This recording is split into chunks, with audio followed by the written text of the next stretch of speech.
나도 알고 있지만 그 여자는 자기가 초대한 모든 손님들에 관해서 재빨리 대충 소개하는 것을 특히 좋아한다네. 언젠가 기억이 나는데 그 여자는 나를 훈장과 리본으로 온통 뒤덮인 보기에도 아주 잔인스런 빨간 얼굴의 어떤 영감에게 소개를 시키더니 내 귀 속에다가 방 안에 있는 사람이면 누구에게나 다 들릴 정도의 비극적인 속삭임 소리로 그 영감에 관한 아주 놀라울 정도로 세밀한 이야기를 죄다 소곤거리더군. 그때 난 어이가 없어서 마냥 도망쳤었지.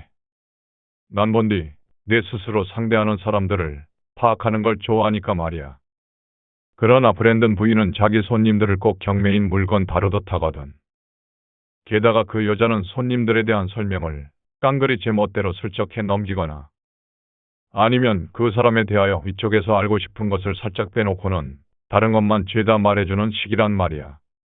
브랜든 부인도 가엾군. 해리, 자네 말은 너무 잔인하군. 하고 베질은 무심히 말했다.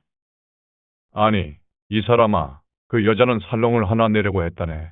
하지만 결국 문을 연 건 음식점이었지. 그러니 어찌 내가 그 여자를 칭찬하겠나. 그런데 이봐, 도리안 그레이시에 대해선 뭐라 하든가. 정말이지 아주 귀여운 분이에요. 이분의 다정한 엄마와 나는 절대로 떨어질 수 없는 사이예요. 이분이 뭘 하시는 분이던가 깜빡 잊었는데 아무것도 하는 일이 없으시든가. 아 참, 피아노를 치시지 아마. 아니면 바이올린이든가. 그렇지요, 그레이시. 따위의 이야기였어.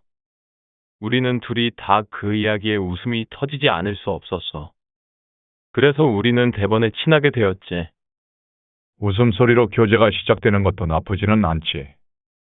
우정이 끝장이 그렇다면 더더구나 좋겠지. 하고 젊은 귀족은 또 하나의 데이지꽃을 꺾으면서 말했다. 베질 호어러드는 고개를 절레절레 저었다. 해리, 자넨 우정이 뭔지 모르는군.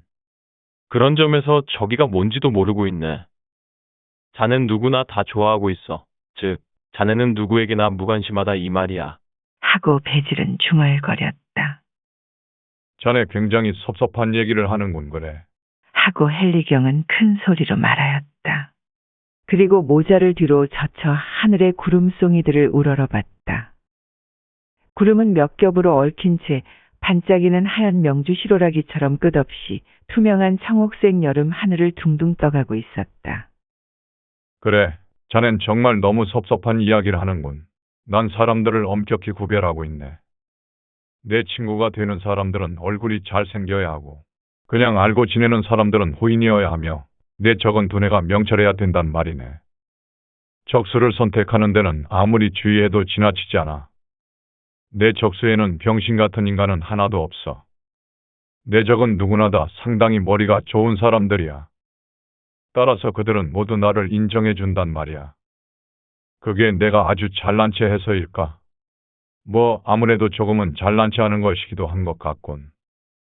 해리, 나도 그런 생각이야. 그러나 자네가 사람을 구별하는 범주에 따른다면 난 다만 자네와 알고 지내는 사이뿐이겠는걸. 내 이 친구 베질, 자넨 그냥 알고 지내는 사이보다 훨씬 더한 사람일세. 그리고 친구로서는 훨씬 모자라는 일종의 형제 같은 것이란 말이지. 뭐, 형제라고? 형제 같은 건 내 알바 아니야. 내 형은 여간해서 죽지도 않네 그려. 그리고 동생들이라는 것들은 죽는 일 외에는 아무것도 하지 못할 인간들 같단 말이야. 해리, 하고 베질은 험악한 표정을 지으며 고함을 질렀다. 이 사람아, 그건 농담이야. 농담. 하지만 난 친척들을 미워하지 않을 수가 없네. 그건 아마 자기와 동일한 결점을 지닌 사람들에겐 참을 수가 없다는 인간 본성에서 기인하는지도 모르지. 그래서 난 소위 상류계급의 악덕에 대한 영국 민중의 분노에 전적으로 공명을 하고 있는 셈이지.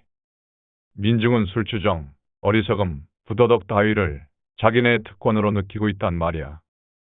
그래서 우리 상류사회에 누군가가 어리석은 짓을 저지르면 민중은 자기네의 영역을 침범당하고 있다고 본단 말이야.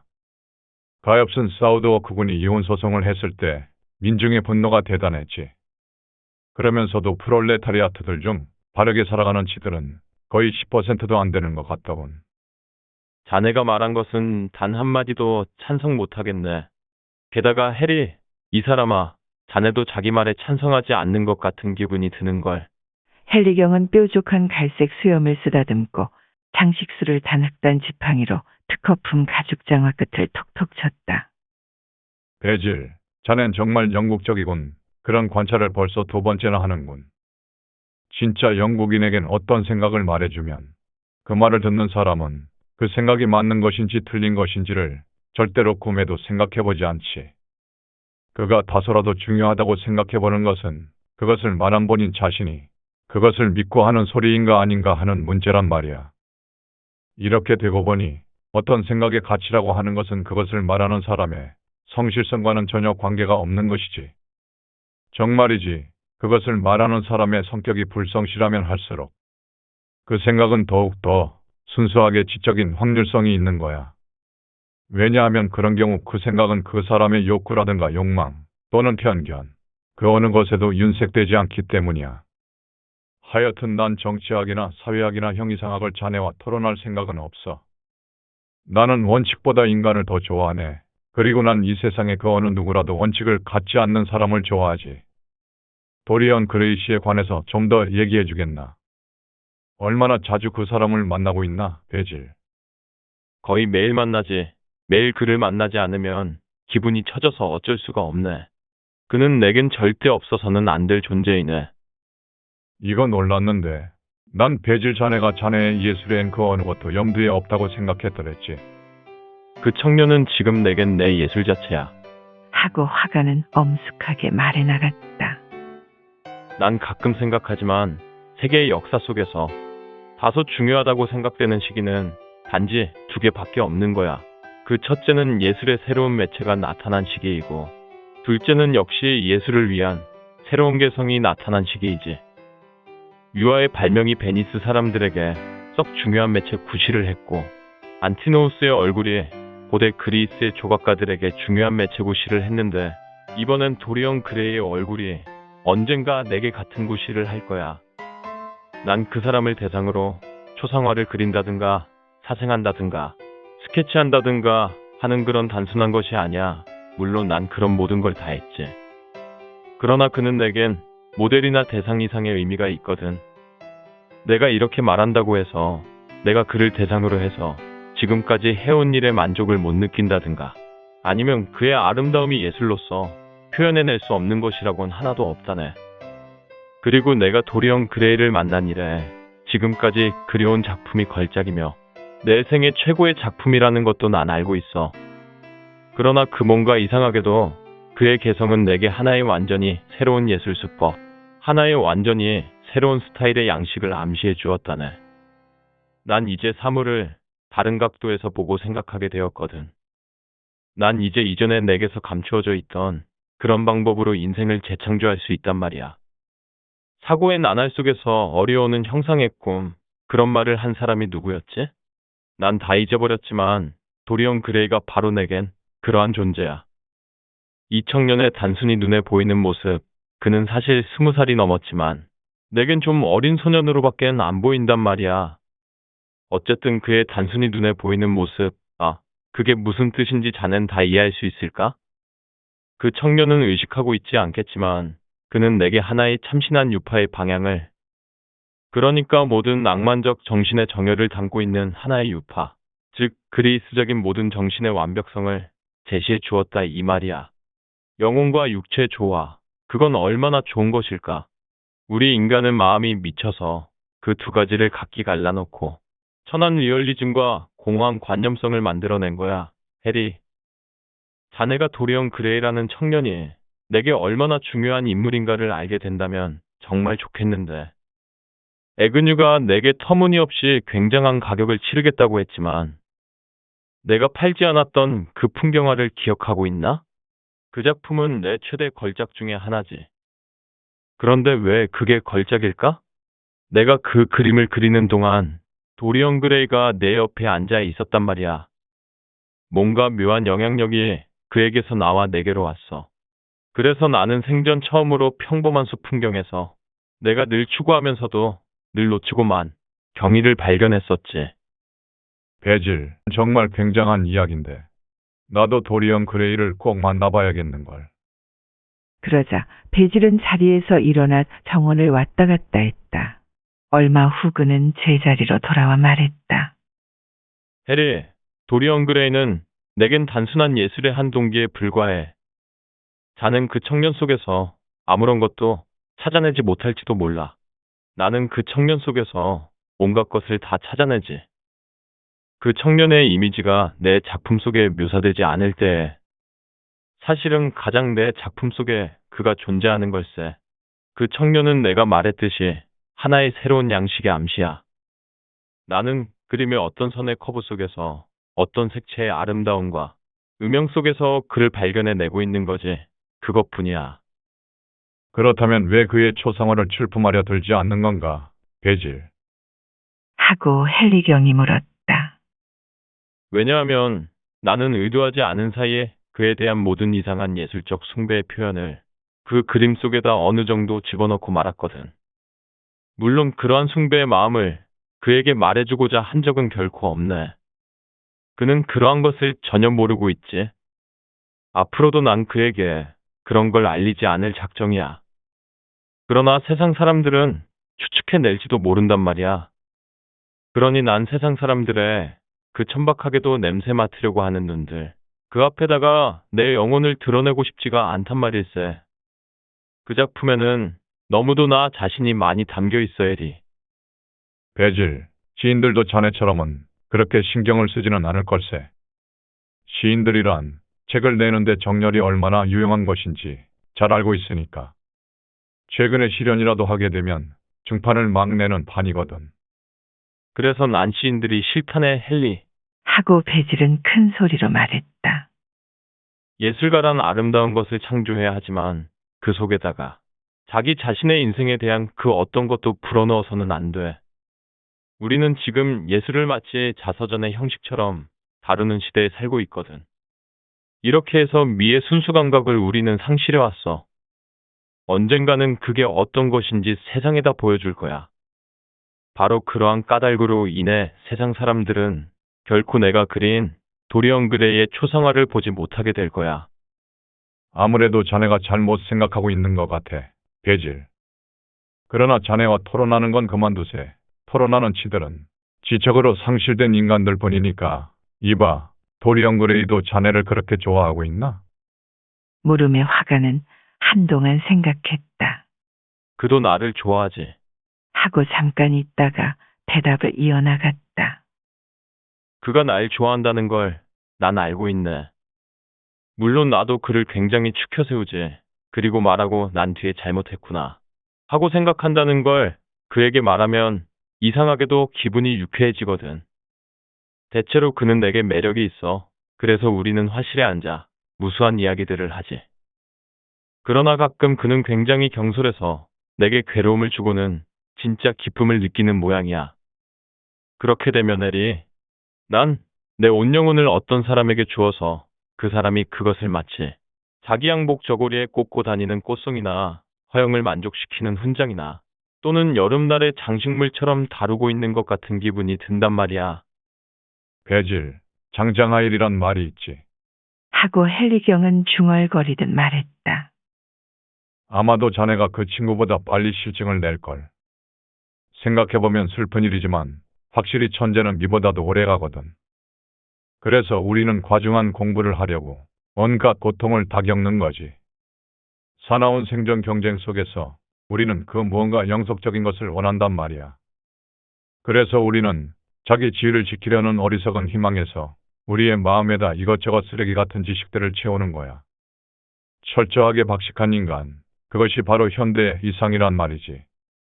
그런데 이 철저하게 박식한 인간의 마음이라는 게 큰 문제거리란 말이야.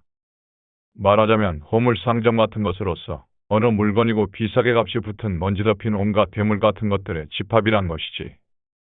어쨌든 역시 자네가 먼저 실증을 낼 거야. 언젠가는.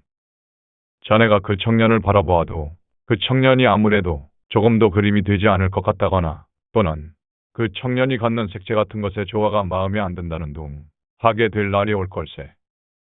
자네 마음속에서 그 청년을 신랄하게 실책하고 그 청년이 자네에게 아주 버릇없이 굴었다고 진정으로 생각할 날이 올 거란 말이야. 그런 다음에 그가 찾아오면 자넨 그에게 아주 냉정하고 무관심하게 대할 거야. 매우 안 된 이야기지만 그것으로 인해 자네에겐 변화가 올 걸세. 자네가 내게 한 말은 전적으로 하나의 로맨스야. 예술적 로맨스라고 말해도 좋겠지. 그런데 어떤 종류이든 로맨스를 경험한 자의 가장 불행한 일은 그 후엔 매우 비로맨틱하게 되는 일이지.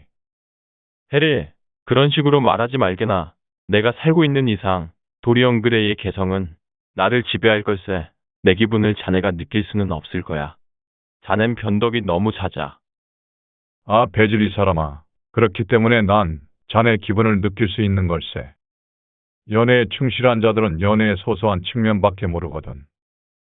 사랑의 비극을 아는 자는 사랑에 불충실한 자라야만 되는 걸세. 이렇게 말하고 나서 헨리경은 멋있는 은재 담배 케이스에다 성냥을 그어서 담배에 불을 붙여 피웠다. 그러한 그의 태도는 지금 자기의 한마디 말에 온 세상을 종합했다는 듯이 만족해 하는 듯했다. 푸른 칠을 한 듯한 담쟁이 잎사귀들 속에서는 지저귀던 참새들이 바스락거렸고 푸른 구름의 그림자들이 잔디밭 위를 마치 제비처럼 스쳐날았다. 정원에 이렇게 있는 것은 그 얼마나 상쾌한 일인가.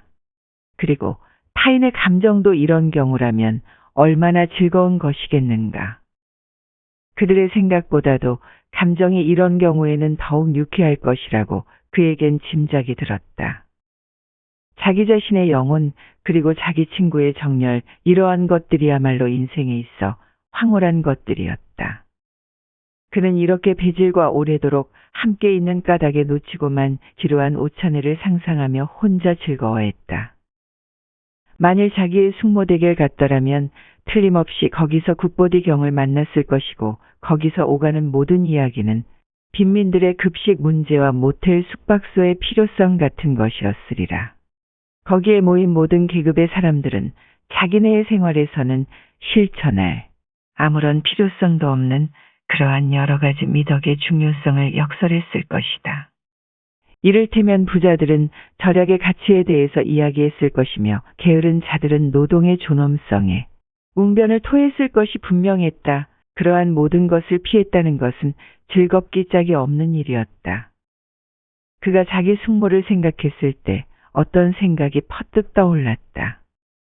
그는 베질에게 향하며 말했다. 베질, 지금 기억나는 게 있는데 말이야. 기억나는 것이라니, 그게 뭔가? 도리언 그레이라는 사람의 이름을 들었던 것이야. 어디에서? 하고 베질은 약간 찌푸린 얼굴로 물었다.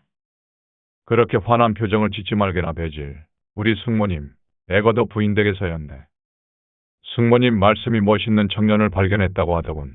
그 청년은 빈민가에서 같이 일을 하며 자기를 거들어 주겠다고 했는데 그 이름이 도리언 그레이라고 했었어. 그러나 미리 말해둘 것은 숙모님은 그를 미모의 청년이라고는 하지 않았다네. 여자들은 미모에 대한 감식력이 없거든. 적어도 선량한 여인들은 말이야. 숙모님 말씀이 그 청년은 매우 열심히 일하고 아름다운 성품의 소유자라더군. 그래서 나는 대번에 그 청년은 안경을 끼고 머리털은 뻣뻣하며 얼굴엔 까만 점이 굉장히 많고 커다란 발로 터벅터벅 걸어다니는 사람으로 상상했더랬지. 바로 그가 자네의 친구였다는 것을 진작 알았더라면 좋았을걸. 바로 알지 못해서 다행이야. 해리, 난 자네가 그를 만나는 게 싫거든. 내가 그를 만나는 게 싫다고. 그럼, 그렇고 말고, 바로 그때 이 집의 집사가 나타났다. 도리언 그레이 씨가 화실에 와 있습니다. 하고 그는 말했다. 자, 소개시켜주게나. 하고 헨리경은 큰 소리로 말하고 껄껄 웃었다. 화가는 자기 집사에게로 몸을 돌렸다. 집사는 햇볕에 부신 눈을 껌벅이고 있었다. 그레이 씨에게 기다리라고 하게. 곧 갈 테니까. 집사는 허리를 굽힌 다음에 길을 따라 집 쪽으로 걸어갔다. 그는 헨리경을 바라보았다. 도리언 그레이는 나의 가장 소중한 친구야. 그는 소박하고도 아름다운 성품의 소유자지. 자네 숙모께서 그에 대해 하신 말씀은 맞아. 그를 망치지 말게나. 그에게 무슨 영향을 끼치려고 하지 말게. 자네가 어떤 영향을 끼치게 된다면 좋지 못할 거야. 세상은 넓은 것이고 거기엔 멋있는 사람도 많은 거야. 내 예술에 자기가 지니는 매력을 몽땅 부여해주는 유일무이한 사람을 내게서 빼앗아가지 말게나. 예술가로서의 내 인생은 그에게 달려있네. 해리, 자네에게 부탁하네. 난 자네를 믿을 거야. 그의 말은 매우 느렸고 말 마디마디는 하고 싶지 않은 것을 억지로 폐부해서 짜내는 것만 같았다. 자네 쓸데없는 이야기를 다 하는군 그래. 하고 헨리경은 미소를 지으며 말했다. 그리고 배질의 팔을 움켜잡고 억지로 그를 집 안으로 데리고 들어갔다. 방 안에 들어서자 그들은 도리언 그레이를 보았다. 그는 피아노 앞에 앉아 그들에게 등을 보인 채 슈만의 숲속의 정경의 악보 페이지를 넘기고 있었다. 이 악보를 빌려줘요, 배지. 배우고 싶어요. 정말 멋있는 곡인데요. 하고 그는 큰 소리로 말했다. 그야 오늘도 모델로 어떻게 앉아주느냐에 달렸지. 도리안. 아, 앉아있는 것은 실증이 났어요. 그리고 전 등신대의 초상화를 원하지도 않아요. 소녀는 제멋대로의 괴팍스러운 태도로 피아노 의자에 앉은 채로 빙글 몸을 돌리며 말했다. 그는 헨리경을 바라보자 살짝 얼굴을 붉히며 일어섰다. 죄송합니다. 배지에 손님이 오신 줄 몰랐어요. 이분은 헨리워튼 경으로서 나의 옥스퍼드 대학 동창이야. 난 지금까지 이분에게 자네가 얼마나 훌륭한 모델인지 모른다고 칭찬했지. 그런데 자넨 지금 일을 다 망쳐버렸군 그래. 내가 자네를 만난 기쁨은 망쳐버리지 않았네. 그레이군. 하고 헨리경이 앞으로 나아가 악수를 청하며 입을 열었다. 그리고 그는 계속 말했다. 나는 내 숙모님한테서 자네 이야기를 들었지. 자넨 그분이 좋아하는 사람 중에 하나라고. 아니, 그분의 희생자 중에 한 사람이라고나 할까? 현재로선 전 에거더 부인의 요감시 인물입니다. 전 지난 화요일 부인과 함께 화이트채펄가에 클럽에 가기로 약속해놓고 그만 까맣게 잊어먹었죠. 우리는 함께 이중주를 아마 3번쯤 연주하기로 되어 있었어요. 부인께서 뭐라 하실지 전 너무 겁이 나서 찾아가 뵙지도 못하고 있답니다. 하고 도리언 그레이는 가책을 느끼는 듯한 묘한 표정을 지으며 대답했다. 내가 자네와 우리 숙모님 사이를 화해시켜주겠네. 숙모님은 자네에게 아주 마음을 쏟고 있거든. 그리고 자네가 거기에 가지 않았다는 것도 사실 대수로운 일은 아니라고 생각하네. 아마 청중들은 이중주를 들었다고 생각하겠지. 에거더 숙모님은 피아노를 치면 충분히 두 사람 몫의 소리를 내게 하시거든. 부인에게 너무 심한 말씀을 하시는군요. 그리고 저에게도 좀 섭섭한 말씀이고요. 하고 도리언은 웃으며 대답했다. 헨리경은 그를 바라봤다. 아닌 게 아니라 그는 확실히 놀라운 미모의 청년이었다. 멋있는 곡선의 빨간 입술, 숨김없는 푸른 눈빛, 곱슬곱슬한 금발이 모두 그러했다. 그의 얼굴에는 대번에 그를 믿고 싶어지게 해주는 그 무엇이 있었다. 모든 청춘의 정열적인 순정과 함께 모든 청춘의 솔직성이 감돌고 있었다. 누구나 그를 바라본다면 그는 이 세상에서 때 하나 묻지 아니하고 고스란히 자기 자신을 지켜온 사람 같은 것을 느끼게 하는 것이 있었다. 배질 호러드가 그를 숭배하는 것도 당연한 일인성 싶었다. 자넨 자선사업에 종사하기엔 너무 단정하고 아름다워. 그레이군, 자네는 너무 달려해. 그렇게 말한 후 헨리경은 긴 의자에 몸을 던져 담배 케이스를 열었다. 화가는 물감을 섞고 그림붓을 준비하느라고 부산했다. 그런데 그의 표정에는 어딘지 근심의 빛이 감돌았다.